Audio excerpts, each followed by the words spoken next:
The radar screen inside the Combat Information Center didn't show a single blip. It exploded with them.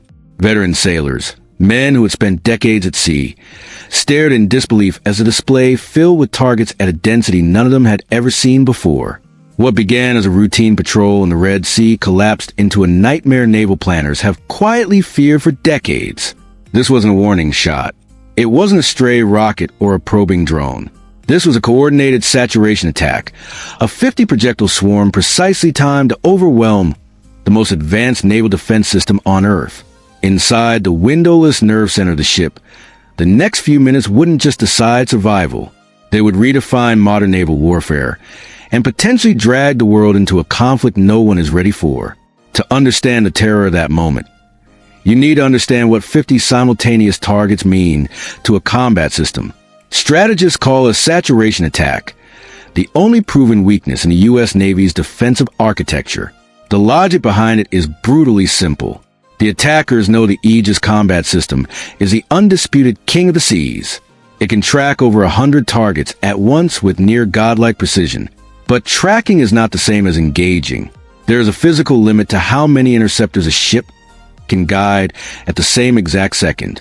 By launching 50 missiles and drones to arrive simultaneously, the attackers weren't trying to outsmart the crew. They were trying to suffocate the system. Throw enough metal into the sky, and the computer either runs out of fire control channels or time. The composition of the swarm revealed something far more disturbing than a ragtag militia. Among the cheap, buzzing drones were the real killers, anti-ship ballistic missiles, known in naval slang as vampires. These are not slow, sea-skimming cruise missiles. They are monsters, diving from the edge of space at speeds exceeding Mach 5. When one is detected, the crew doesn't have minutes to react. They have seconds. Reports suggest the engagement window was so tight that human input was effectively removed. The ship's automated logic took over completely, firing millions of dollars worth of interceptors without a human finger touching a button. It was machine versus machine. Algorithm versus algorithm. 300 lives hung in the balance. The chaos intensified because this wasn't a single weapon attack. It was a mixed threat cocktail. Slow-moving Shahid drones clogged the radar picture as decoys. Low-flying cruise missiles skimmed the waves beneath the radar horizon.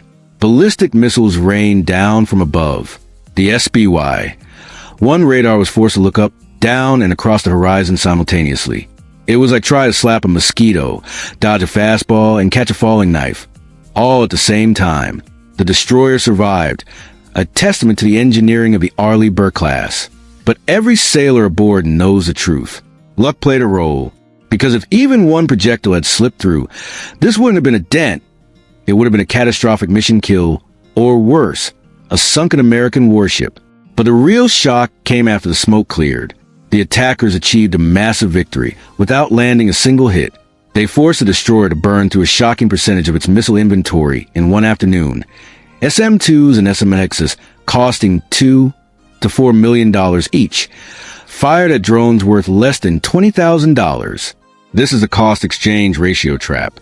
And right now, the U.S. Navy is losing it.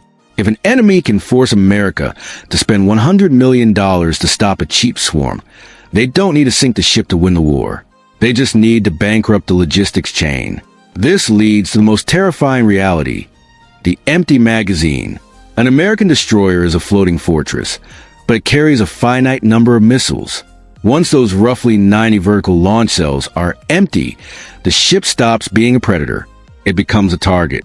And here's the kicker: you cannot reload at sea. To restock, the ship must leave the fight, sail hundreds of miles to port, and spend days rearming. This 50-missile barrage may have been a probe, designed to drain defenses, so a second wave could strike while the ship was effectively dry. In a prolonged conflict, the U.S. Navy could run out of ammo long before the enemy runs out of drones. Tracing the debris leads to a single origin. While launches occurred from proxy-controlled territory, the technology was unmistakably Iranian-engineered. Shahid 130 Essexes, some Mod 3s, mass-produced and exported to disrupt the regional balance of power. But the most alarming detail isn't the hardware, it's the targeting data. Hitting a moving ship from hundreds of miles away is extremely difficult. Intelligence rumors suggest proxies weren't acting alone. Outside powers may have been feeding real-time satellite data. That turns harassment into precision warfare. This wasn't luck. It was a field test. Then there's the human cost. When a vampire alarm sounds, the entire ship braces for impact. During the engagement, the Phalanx CIWS, the ship's last line of defense, was heard spinning up. That sound haunts sailors. If the Phalanx fires, it means death is seconds away. Reports say targets were destroyed so close that debris rained down onto the deck. Official statements say no injuries. The crew knows they were milliseconds from a fireball. This attack echoes history. Operation Praying Mantis in 1988, but with one critical difference. The technology gap is closed. Today, cheap precision weapons allow non-state actors to challenge a superpower's control of the seas.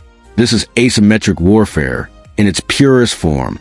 They don't need to match the U.S. ship for ship. They just need to build missiles faster than America builds destroyers. And this wasn't just about defending a warship. The Red Sea and Bab el-Mandeb carry nearly 12% of global trade. Every diverted ship raises prices worldwide. This barrage was an economic weapon, an enforced sanction by force. The destroyer wasn't just defending itself. It was guarding the global economy. Perhaps most disturbing is what the enemy learned. Every intercept revealed radar frequencies, reaction times, engagement logic. Each failure fed data back to engineers refining the next attack. This wasn't random. It was reconnaissance. Next time it may be 100 missiles, or a combined swarm of aerial and underwater drones. The enemy is evolving in real time. The ship survived, but the message was delivered. The era of untouchable American warships is over. Saturation attacks work. The enemy is willing to expend stockpiles to map defenses. We won this round. But if this was only the test run, designed to drain magazines and study radar behavior, one chilling question remains. What does the real offensive look like? And when it comes, will the magazines be full enough